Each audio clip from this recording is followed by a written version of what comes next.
been in 2000, I say 2018 through 2020, because I got separated from my ex-wife in 2014. Our divorce was finalized 2015, but I spent 3 years working on myself. So I started back dating again in 2017. Okay. So I had my stuff together. So I'm thinking I'm going on dates with people that have their stuff together. You feel me? Yeah.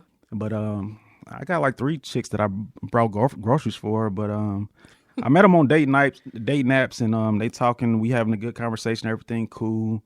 I'll tell you about one of them. She was like, yeah, we can go out, we can hang out. And I was like, she's like, I need to stop by my house. And I was like, cool. And then we at her house, and I'm like, you got some water, something to drink? And she was like, yeah, look in the refrigerator. And I looked in the refrigerator, and I was like, there ain't nothing in here. It's like just, it's just like the water and some milk. And then she's like, yeah, I don't really got no food at all. And I was like, you ain't got no food, not even the cabinet? She opened her cabinets, all the cabinets was bare. And I was like, and she was like, she's like, yeah, I'm just really struggling. I was like, but that ain't what you had on your profile. On your profile, you had it together. And she had lied on her profile. What did she On say? the profile, she said she was 36, but in reality, she was 43. You know what I'm saying? Wow. Yeah, so I was like, man, look, I'm going to take you to the store and get you some groceries, but this is going to be the last time you see me. Hey everybody, it's your girl DJ with Plan for Keys podcast, and today I have a special guest, Mystro. He is a creative out here in Atlanta, podcaster, filmmaker, artist. I am doing good. So before we dive into the Atlanta Dating Chronicles, where you give a funny, crazy, or lesson learned dating story, I want to learn more about you. Tell me a little bit just about you and what you got going on and what you're doing out here in the city. I'm gonna give the story. I'm gonna just give the raw version. I came to Atlanta to get stuff popping and change my life around. I'm from Indianapolis, Indiana. Okay. I was a creative back home, but I kept on getting in trouble. You feel me? So, I was just doing my things in the streets, hustling. But I knew I had other gifts that I should be using. And then after a while, I seemed to just kept getting locked up. And I was like, as long as I'm in this environment, I'm not gonna be able to use my gifts. So I'm like, I'm moving to another state. You know what I'm saying? I had 2 songs on the radio back home, but I still was like in the streets, you know what I'm saying? And you know what that come with. And I was like, I'm not going to survive this, because I'm like, either they're going to catch me on something I can't get out of, or I'm like, you know what I'm saying? Like, so I was like, I'm going to just take my money and I'm going to go to Atlanta and I'm going to really flesh out my creativity. You know what I'm saying? Did I catch this correct? Is that? It's a music note. No. Oh, okay. It's a music note. Okay. Yeah, I got a music note and then I got cross on.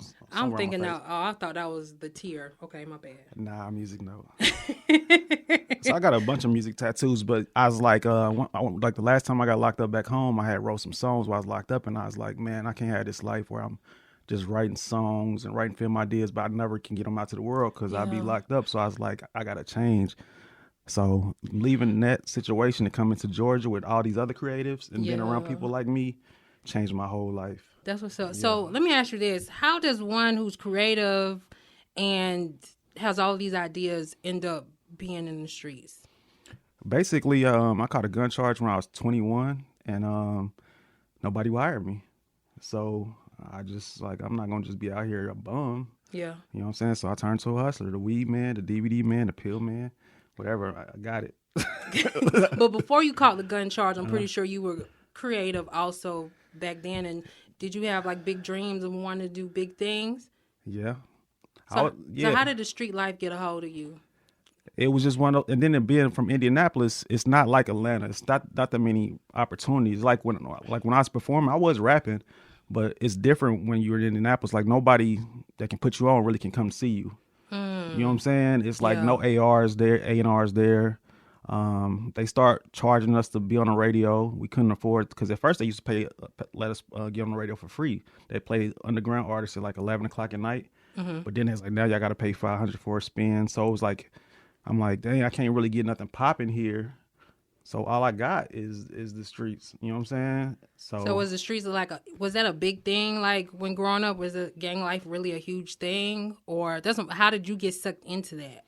Like I said, just for money. Just for money? Nobody would hire me. Like I was trying to fill out applications. So you joined gang life after you caught the gun I wasn't charge. never a gang member. I was just a hustler.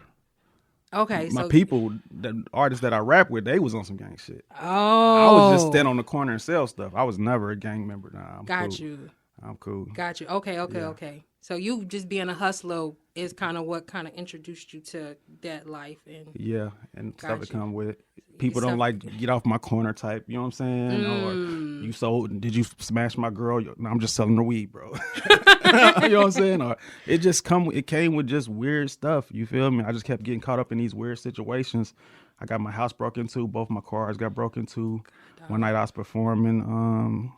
Got robbed at gunpoint a couple times for ounces. Like it just got. I was like, I gotta go. I gotta leave. Got you. You know what I'm Wow. saying? Yeah. Okay, but it sounds like you was doing all that before 21, before you hit the gun charge. Nah, this is after.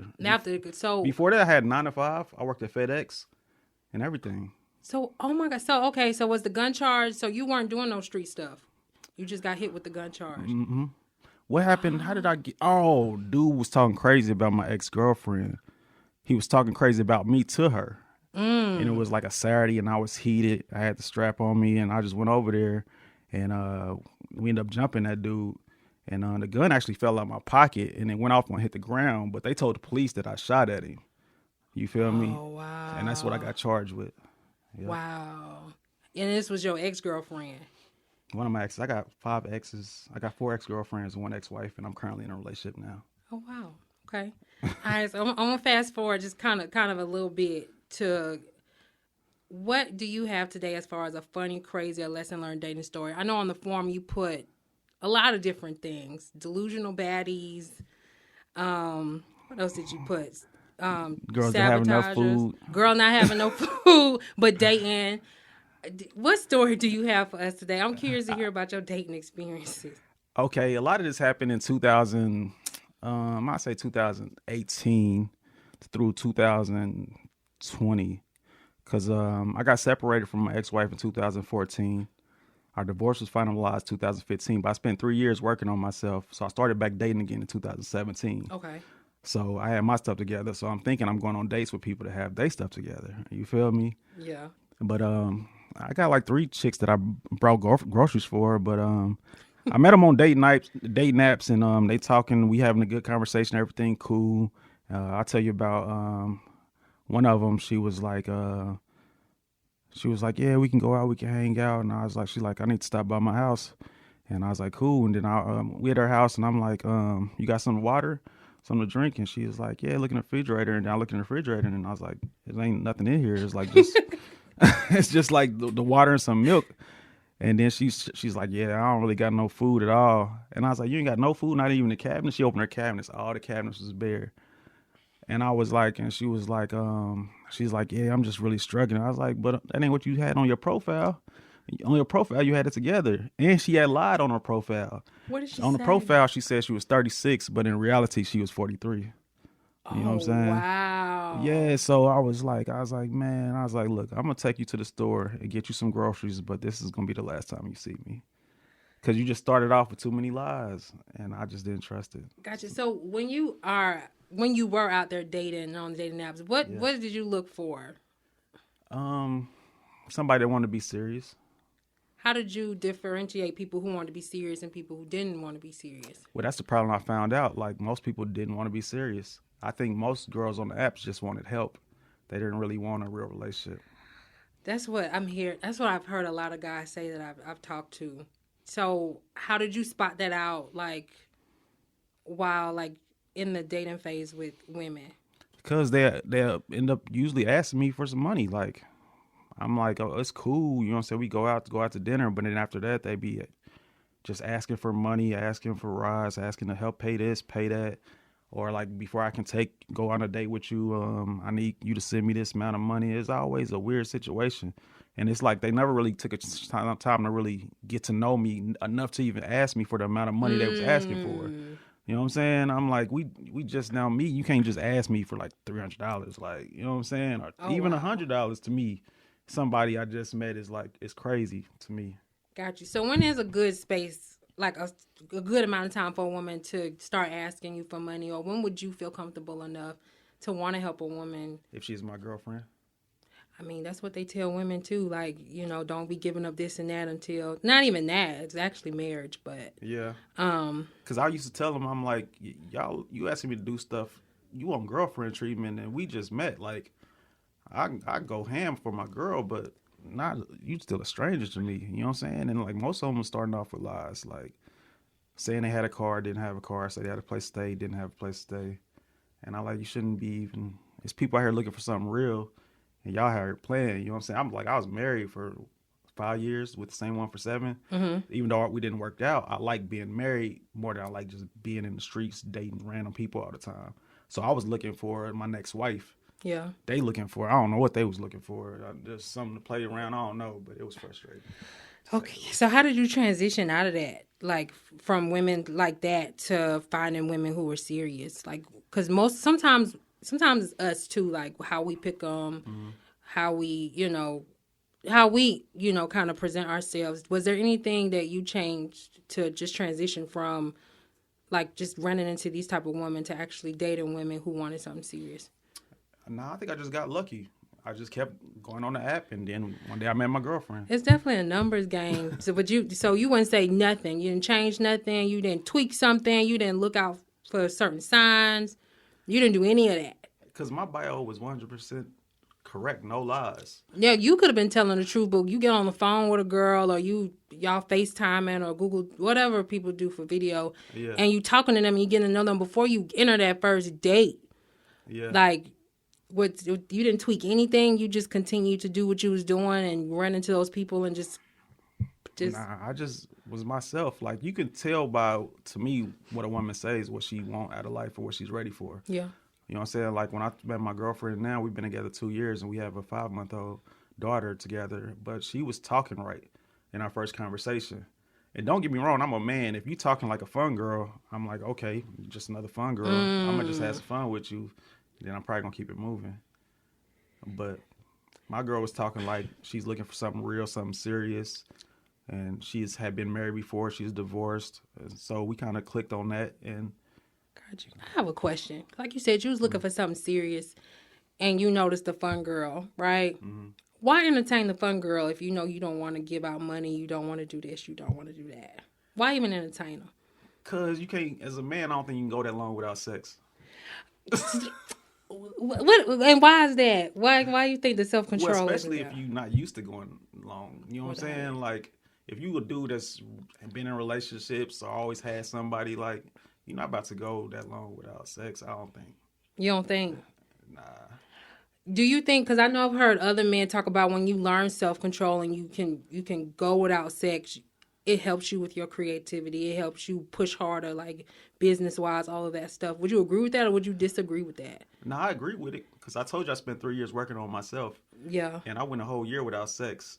And the very next year, I got nominated for Hustler of the Year at the Underground Hip Hop Awards. And I was like, that's because I was really just making T-shirts, doing videos, photography, and I really was celibate for a whole year. You know what I'm saying? So I already did that. Now I'm back out here. I'm like, yo, I got. So you can't have self-control for the woman you know you ain't gonna be serious with. I mean, it wasn't just me. Like, they would be on it. Like, they would come over and like try to bust it open. Or it's not me focusing on you or men having sex in general. I'm just saying, for you said you wanted something serious, but then you were entertaining the fun girls at the same time. So that's what I mean by what energy were you putting out there for women to feel like, oh, well, I can ask him for money, or I can just do this and that. I thought it was an Atlanta thing. Everybody always say, and they say that's how girls treat them. They always ask me for money the first conversation. I'm really big on, I hate generalizations. And I know that that's a big thing where they'll say, it's not like this back home. Like, back home, females didn't just off top ask you to get their nails done, get their hair done, and pay their rent. Like, but when I came down here, it was like normal. I was like, what's the hell going on? I was like, shit, something changed. I was only in a relationship for 7 years. 7 years is a long time. Yeah, I was like, the world done changed since I was. The culture done progressed to something wild and crazy. But but when men ask that, because there's a lot of women out here in Atlanta that are getting it. You get what I'm saying? Mm-hmm. So what is your type? What do you like? Or what did you like back then? What was the difference between the girl that you with now versus the girl that you're with? What's the difference between the fun girls and then your girl now? Like I said, she wanted to build something with somebody. I don't hear a lot of females talking like that. You feel me?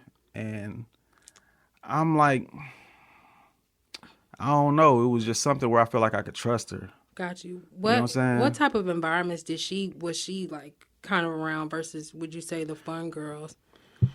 She been around entrepreneurs. You know what I'm saying? So I own Innovative Media LLC. I owned a t-shirt shop for 4 years here in Georgia. So I think she understood me more than them. Because, like, if you tell a fun girl you're a graphic designer, they don't give a fuck. Or you video, like, but the stuff I was telling her I was doing, she was supportive and excited about. Yeah. They was like, anyway, is we smoking or not? You know what I'm saying? But I'm like, yo, I'm trying to take it to this level. But they don't really care about what I'm on. I think that's what it was. I think she cared more about where I was trying to get to. Got you. Then, because like I said, they was never really asking me questions about what I do. It was just surface, you know what I'm saying? So she was more like deep, you know what I'm saying, trying to figure out like what you want to do, where you want to take it. Do you need help? Who's helping you? Like those kind of questions made me take her serious. Got you. And I guess I'm going back. I'm assuming that because you were looking for something serious, that's why you ended up gravitating towards her. So let me ask you this: because men will find women like that, but then they still go for the fun girl, and then they'll complain about how all women are this and how all women are that. Why do you think men tend to? Because a lot of men do tend to ignore the girl who would support, who would do. Why do you think that is? I have no idea. Anytime I found a girl to support me, because I know my dreams and goals was lofty since I was 18. Yeah. So any chick that supported me, I handcuffed them ASAP. Whether it worked out in a year or two, I don't know. I don't pass them up. Why some men do, I have no idea. But anybody that's down for where I'm trying to go, like I need that support. So I usually cuffed. Got you. Know what I'm saying? ASAP. Got you. So when you talk about relationship, when you talk about sabotagers, where did that come from? What experience did you have? Well, and it's crazy. That's why I don't deal with Geminis no more, because they both were Geminis. You a Gemini? I'm an Aries. I got a cough. So Okay. Well, both of them, we was getting along splendidly, but they had, like, when we started getting to the point where it was getting, like, serious, they just start accusing me of stuff that I wasn't doing. Like, literally, like, blatantly accusing me, like one time, one girl called me up at like 1 o'clock and answered the phone. She's like, "Why you acting like you sleep? I know you got a bitch over there." I was like, "That's the second time you did that. Why are you calling me this late?" I was like, I work hard. I'm asleep by like 11:30. I wake up at 7. I do a lot of stuff. And then it's like she kept doing that. And next thing I know, I was like, damn, I thought we was going to be something, but I got to cut this off. Why did you think you was going to be something? Would you say you were the type to also like to try to save people or save women, or maybe they came from a horrible situation and then they get with you and you try to turn things around? No, not unless I could really feel like I could trust them. Then I would try to help them out. But normally, no. Normally, I would never deal with somebody that ain't have their life together at all. So how did you end up with somebody who was so untrustworthy? Did she tell you about her like past experiences and maybe why she was accused? Yeah, why she was accusing you like that and sabotaging the relationship? Yeah, she got done dirty by like her last 2 dudes, and I think she never dealt with that trauma. Yeah. So it's just, she's like, you can't be this consistent. You can't be, in her head, I think she's like looking for something. Yeah. Looking for something to go wrong. Yeah. Both of them, I felt like that, because both of them, the second one told me she loved me on like our second date. I was like, that's way too fast. That's kind of scary. But I was like, you got potential. And then she did the same thing. Like, the closer we got, the more she got combative. And I'm like, man. What does potential look like to you? Well, I feel like it's something I can work with. You feel me? Like, you got potential, because I'm a dream chaser. I'm an entrepreneur. I'm a free spirit. So I can recognize somebody that's kind of like me. I'm like, we probably can get along. You know what I'm saying? We probably can travel together. We probably can get some money together. I don't know. Just me as a hustler, I can recognize certain things about a person. Because as a hustler, I always study people to see if I can sell them something. You know what I'm saying? I got a lot of stuff for sale. I always have. Even when I was like in school, I would sell pencils. I would sell candy. Like, So I study people, and then sometimes I just peep a female, and I was like, okay, me and her can pull some stuff off. And I'll be like, that's, for me, that's potential for what I'm looking for what I'm trying to do with my life. Got you. So Yeah. the fact that when these women would tell you they done been through these traumatic experiences, and then they give you the sign of they feel like you might be the same as those men, did it push you to want to prove that you weren't like these other people? Just pushed me away. It pushed hurt my feelings. It pushed you away and hurt your feelings? Yeah. How long did you stay with at least one of them? How long did you stay with them? Both of them, we never got past a month. We was talking we was talking, but you talk every day. Yeah. Like when you wake up, we talking. During the day, you talking. You go to sleep on the phone. Like, it was them type. So I'm like, this is something comfortable. You know what I'm saying? It's cool. And then we spent time together. We went on a couple of dates, both of them. And everything was fine. And then it just turned into, we don't trust you. I'm like, all right. Got you. Okay, so they only lasted a month. Okay, so it's not like you were dealing with them for long periods of time. I never even got to handcuff them or nothing like that. It was just like, we were just like kicking it on a cool level. And like I said, I felt like it was starting to get serious. And that's when they would sabotage it. Got you. So what advice would you give to women who tend to do that or have trust issues? The same advice I give to my girl now. She's been through a lot of hurt in her past relationships. I tell her she got to really deal with that trauma before she can rock with me. Because, like I said, I took time off of not dealing with nobody for 3 whole years. Got you. To get over the fact that my marriage didn't work, find out like where I want to go, what I want to do, who I want to be. I dealt with my trauma, but I feel like a lot of people start dating and they ain't deal with the trauma and hurt from their past relationships. And I think that's where a lot of people mess up. Got you. And then as far as like when you were in your marriage, like what lesson would you say you learned when you took that break before you jumped back into the dating pool? Deal with your trauma just so you don't put it on somebody else. That's all. You know what I'm saying? Because, I mean, I've had exes in the past that I thought would be wife material, but it didn't work. But I learned something from each relationship. And I felt like even in my marriage, I think I had some trauma left over from the previous relationship that I really didn't deal with before I asked my ex-wife to marry me. And going through that process, even talking to her, even after we got divorced, we had a long conversation. And she admitted she had a lot of stuff she didn't deal with. I was like, damn, I had stuff I didn't deal with. We realized we didn't communicate how we really felt about a lot of stuff. And I was like, damn, I can't take this into the situation with the next person. Gotcha. So let me just fall back and do the work on myself and come back better. And that's what I tried to do. So. Got you. So how did you come from? So what do you do now to work on your communication? Or is it still a struggle for you? I don't know if my communication, see, it's different when you're in it, you might not realize that you not being a good enough communicator. Cause I thought I was being a good enough communicator, but when she opened up about some stuff that she didn't like, and I was like, oh, well, I didn't know you felt that way. If I knew you felt that way, I would have did this. And it was vice versa. Yeah. You know what I'm saying? But that, like my girl would tell you now, if she's here, if she's sitting right there, I was like, boo, what do I always say? She won't be like, everything's a conversation. Cause that's how I am. Cause I was like, what you don't reveal, you can't heal. So whatever's wrong with her, whatever she's feeling, everything is a conversation. We can talk about everything. It don't matter what it is. We got to talk about it. And that's how she is. Like, that's dope. Yeah, it's like we have to have them, like, even if it's embarrassing, even if it might hurt me, we got to talk about it. Because some stuff you'd be surprised how much it's better if you talk about it. Because you don't want to find out some shit from somebody else. Yeah, you know what I'm saying? That'd be the worst. You hear me? Yeah, for real. Like, even if, like, she cheated on me, I was like, we could talk about it. Let's have a conversation. You know what I'm saying? Anything. If you having health issues that's embarrassing, let's talk about it. Yeah. You feel me? And that's how we are. We talk about everything together, and then it just works. It works for us. But she was already a good communicator because she has a master's in psychology. You know what I'm saying? Got you, yeah. So would you say she taught you more as far as communication? Would you say that you, from your past relationships, that taught you to be a better communicator? No, I taught her. Really? With her having a degree in psychology? Because she was with a dude for 10 years, but he didn't really, basically from what I understand, he really didn't listen to her.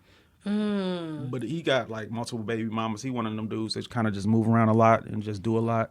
But she was like, he don't really listen to her. You know what I'm saying? I was like, no, I'm a good listener. You feel me? Just make sure you telling me stuff. Got you. You know what I'm saying? So I think for a while, she thought like, I'm not going to tell him nothing because he's not going to listen. He's not going to care. He's not going to do about it because the last dude didn't listen or care. So she kind of was bottling up stuff. And then I showed her, I was like, and she was like, well, I thought she was going to be way more mad about that. I was like, yeah, you got to give me a chance. Don't assume how I'm going to feel. Just tell me and let me work through it. You know what I'm saying? Yeah. So how you build tolerance for that? Because I know it's hard for a lot of women to talk to a lot of men about stuff. Were you always that way where people could just come to you or your girlfriends could just come to you? Or did you have to kind of learn to build tolerance and kind of put your feelings to the side to hear your partner out?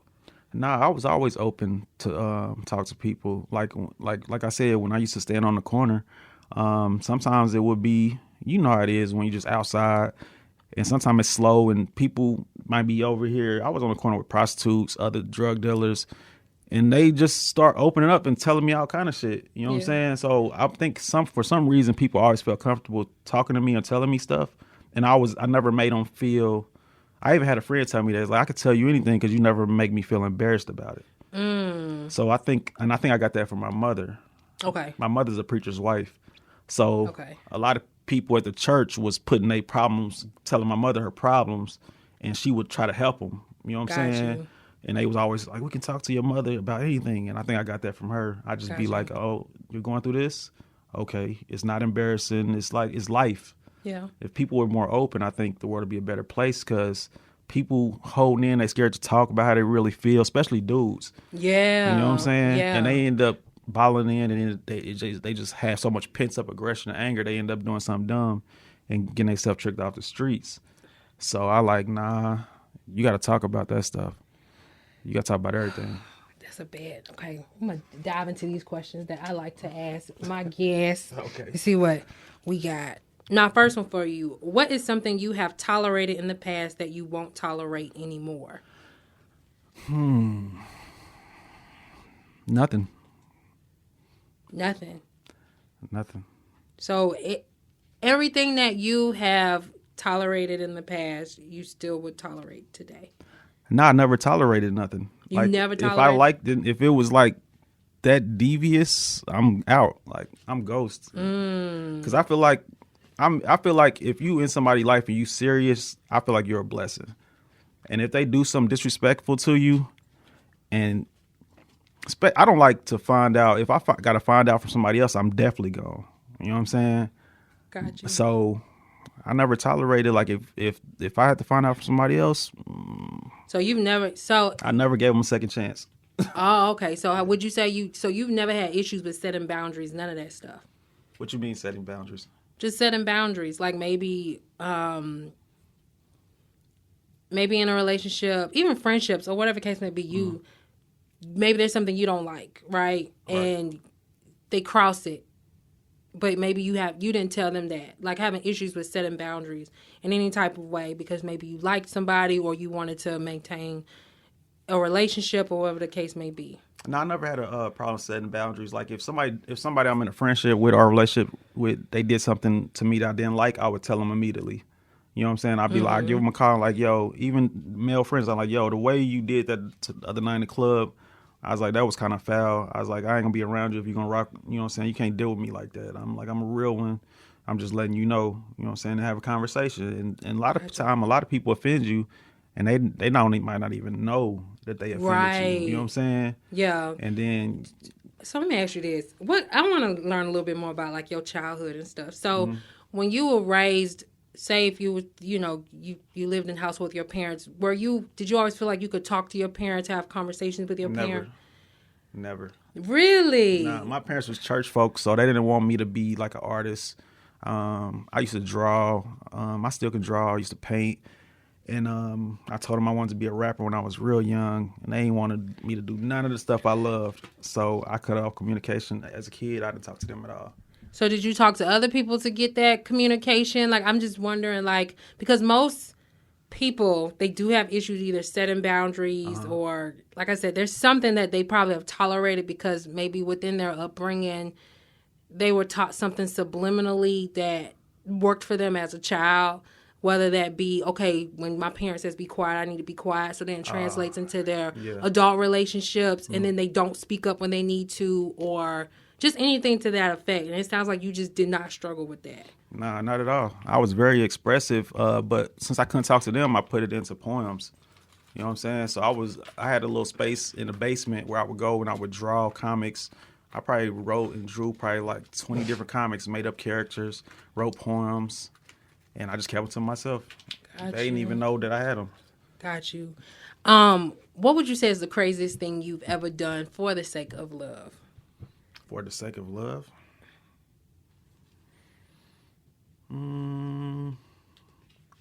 Send out 30 messages a day on POF.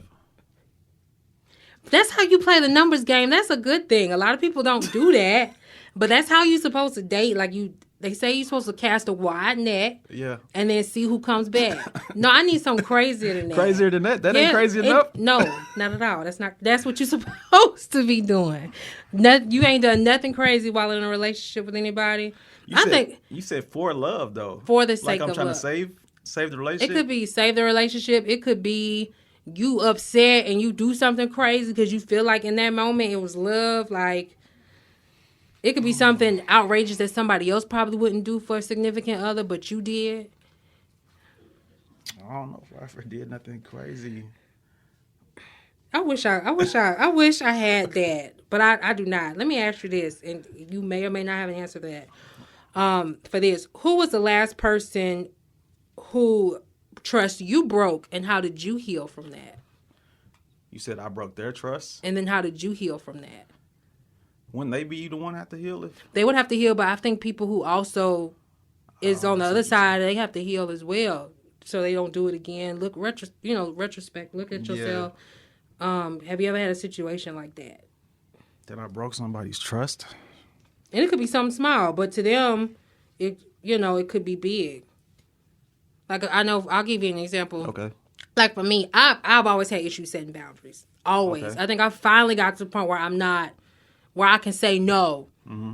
But with me always being that yes person, and then I'm finally saying no, in a way I'm breaking that person's trust because they always felt like they could rely on me even through they dumbass decisions. Right. But when I finally step up and I say no, in a way I'm breaking their trust because they thought that they could trust me. And the way that I healed from that was knowing and understanding that I had to put myself first. Yeah. You know what I'm saying? Mm-hmm. So even when you're kind of in the right within a situation and you probably had to tell somebody no or something to that effect, right. How did you kind of mend yourself to not feel bad about it? I don't know. I don't think I ever really broke nobody's trust. I really don't. Like when I won 2019 Videographer of the Year at the Hip Hop Awards, when they let me do a speech, I said the key to forward progress is just to do everything you said you was going to do. You feel me? Yeah. Just do what you're going to say you're going to do and be who you said you are. And it's different for me because I grew up in a household where I wasn't allowed to be myself. You know what I'm saying? So I come in any situation genuinely authentic because I was like, this is what I do. This is who I am. So you had to hide yourself, though, to your parents. So were you authentic to your parents? No. So you weren't authentic to them? I mean, they never asked me like what I was doing in the basement. They didn't ever peep. You know what I'm saying? Like they was busy with the church and their jobs and stuff like that. So you was able to just be yourself all the way around because they were kind of absent in a way. Yeah, pretty much. It's different. It's different. It's just a different upbringing. And I think it just made me want to be authentic. You know what I'm saying? And it's like really push that, like be who you are, be yourself. Do not lie to me because I'm not lying to you. I'm telling you exactly where I am and what I'm trying to do and where I'm trying to go. And I've been like that for a minute, so I don't know. Got you. So growing up with your parents always being in the church and stuff like that, and you kind of, them really not knowing who you are, would you say that in a way you kind of had to fend for yourself, take care of yourself, mend your own feelings in your own way? I was suicidal when I was 17. I went through severe depression, and my girlfriend actually left me while I was in depression. Wow. Yeah, and that fucked me up for a long time. Fucked me up for like 2 or 3 years. But I had told her I was depressed and I was suicidal. And you probably held that in, would you say, in a way? Yeah. Held it in for a little while, and then she actually just stopped talking to me because she just couldn't relate to me no more. She's like, I don't understand why you're so sad. I'm like, I can't be myself. And she didn't get it. So she moved on, started dating somebody else. And we had been together for like, it was young love though. You know what I'm saying? So we was like together from like 15, 16, 17. We was planning on getting married when we turned 21. Wow. But when I turned depressed, she left quick. And I was like, yeah. Where do you think that depression linked to? I think it's important that you let people be who they are, even if they don't go along. Because my parents wanted me to play the keyboard at their church for the rest of my life. That's the only future they wanted for me. So I think you got to give kids opportunity to be who they are, even if you have expectations of what you think they should be. So you were living a double life kind of in your own way. I get that they were always gone and you were in the basement. You were able to kind of be yourself in the basement. Mm-hmm. But when you were around them. But at school too, because I was an art major at school. Yeah. You know what I'm saying? So when I graduated, I had finished all the art classes that the school ever offered. Like advanced art 4, I was that far. You feel me? So I got to be myself at school too. Got you. But still having a flip-flop. Yeah. It had to have been challenging. Yeah, it was challenging. Like they forced me to do piano. I used to cry at my lessons every time. Whew. But yeah. And so I would be up there. They put me in front of the church and I play. But it was frustrating. But it's life. I mean, I'm not mad at them. You know what I'm saying? We good. But I just feel like I was like, y'all didn't know that I was about to offer myself beyond that. I was like, it was too much. I was like, this ain't me. But y'all forcing me to be somebody that I'm not. And it just one of those things. But it's a lesson. Yeah. It's a lesson in that. So that's why I'm going to be talking about that. I got a book coming out either the end of this year or next year about my whole life. I don't want to give too much away, but I want to know, how did you come out of this depression? You really want to know what it was? Yes. I think part of it was I was in the hallway. I was 18, about to graduate. And the prettiest girl in the school, actually, I happened to be walking down the hallway. Mm-hmm. While I don't know where I was running to, and she grabbed me and told me I was cute. The prettiest girl, everybody know her name was Jessica, the finest girl in the school. Yeah. And I come telling her, hey, yo, Jessica told me I was cute. And nobody believed me because nobody else was in the hall. Nobody else saw it. And I was like, hold up. She think I'm cute. Maybe I am cute. So let me just use that as motivation. You feel me? I'm like, I mean, that's fine. You lit a little fire and you kept on going. Exactly. Okay, so that's what did it for you. And then I moved out my parents next year and I bought a microphone and I wrote a mixtape. You know what I'm saying? So it was all good. Got you. Okay. Thank you for going into that. I always like to just ask questions about like people's childhood and how they ended up coming to be. Okay, so when dating someone and seeking a long-term relationship, what do you look to teach or bring to the relationship? I always say try to be of value to anybody that you meet, whether it's friendship or relationship. Just try to be of value. You know what I'm saying? If they need advice, if you don't know a lot about the subject, research it. You know what I'm saying? Like my girl has, she had endometriosis, and I didn't even know what that was. Well, that had to have been a challenge when y'all first got started, like dating and stuff like that, and trying to. I had to deal with her. Her cramps was like super hard. Like she would be crying. I had to take her to the hospital a lot of times. Had to get her stronger medicine. I just had to decide I'm gonna just do all my research on this topic, so I can know what she's going through, so I can be a help to her, so she just knows she's not in this by herself. So after my daughter was born, she had a hysterectomy, and so far the endometriosis ain't been acted up no more. Wow. Okay. Yep. Now, my last question for you. What percentage of happiness do you feel your partner should be responsible for in a relationship?